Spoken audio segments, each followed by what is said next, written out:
ఇవాళ మేమంతా సిద్ధం బస్సు యాత్రకు విరామమిచ్చారు సీఎం జగన్. ఉత్తరాంధ్రలో ఎన్నికల వ్యూహంపై పార్టీ సీనియర్ నేతలతో చర్చించనున్నారు. తర్వాత వారితో అంతర్గతంగా సమావేశమయ్యే అవకాశం ఉంది. ఈ నెల 26న వైసీపీ మేనిఫెస్టో విడుదలకు సన్నాహాలు జరుగుతున్నాయి.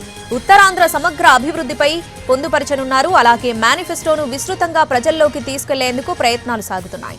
ఈ మేరకు రేపు సోషల్ మీడియా వింగ్తో సీఎం జగన్ ప్రత్యేకంగా సమావేశమవుతారు. ఈ మీటింగ్ తర్వాత మేమంతా సిద్ధం బస్సు యాత్ర ప్రారంభం కానుంది. రేపు విజయనగరం జిల్లాలో సీఎం జగన్ రోడ్ షో, బహిరంగ సభ జరగనుంది.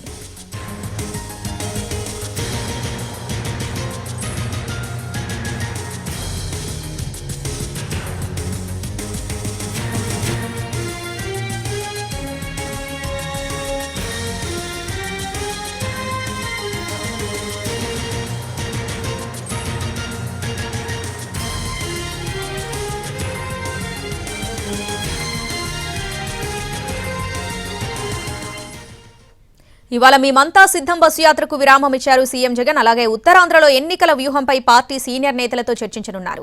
ఇక పూర్తి అప్డేట్స్ మా ప్రతినిధి పేమార్ చంద్రశేఖర్ వైజాగ్ నుంచి లైవ్ లో అందిస్తారు. చంద్రశేఖర్, రవిచంద్ర.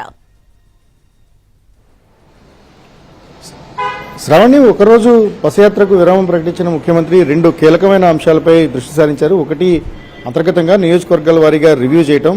ఉత్తరాంధ్రలో ఉన్న 34 అసెంబ్లీ నియోజకవర్గాల్లో పార్టీ పటిష్టత, ఎన్నికలకు సన్నద్ధత, అంతర్గతంగా ఉన్న చిన్న చిన్న లోటుపాట్లను సరిదిద్దే ప్రయత్నంలో భాగంగానే సీనియర్ నేతలతో సమావేశం అవ్వడం ఒక ఎత్తు అయితే, రెండవది అత్యంత కీలకమైంది, పార్టీకి ఎప్పుడు మొదటి నుంచి చెప్తున్నది, మా పార్టీకి ఒక బైబిల్, ఖురాన్ ఎలా మత గ్రంథాలు ఎలా ఉంటాయో ఎంత పవిత్రమైనవో అంత పవిత్రంగా మేము భావిస్తామని చెప్తున్న మేనిఫెస్టోకి సంబంధించినవి. ఈ రెండింటి మీదనే ఈరోజు ముఖ్యమంత్రి మెయిన్ ఫోకస్ చేశారు. మేనిఫెస్టోకి సంబంధించి ఇప్పటికే సూపర్ సక్సెస్ అయిన నవరత్నాలతో పాటుగా మరింత మెరుగైన ప్రణాళికలు కానీ, మరింత మెరుగైన సంక్షేమాన్ని ప్రజలకు ఏ విధంగా అందించగలుగుతామనే దాని మీద ముఖ్యమంత్రి ఫోకస్ చేశారు. ఈ అంశాలన్నీ కూడా నవరత్నాలను దాటి అంతకు మించి అంశాలు రేపు మేనిఫెస్టోలో రాబోతున్నాయి. మేనిఫెస్టోకి సంబంధించిన పూర్తి సన్నాహాలన్నీ ఎలాగ మేనిఫెస్టో 26వ తారీఖున విడుదల చేయబోతున్నారు కాబట్టి దానికి సంబంధించిన తుది మెరుగులు దిద్దే ప్రయత్నాన్ని ఈరోజు చేస్తున్నట్టుగా మనకు సమాచారం ఉంది.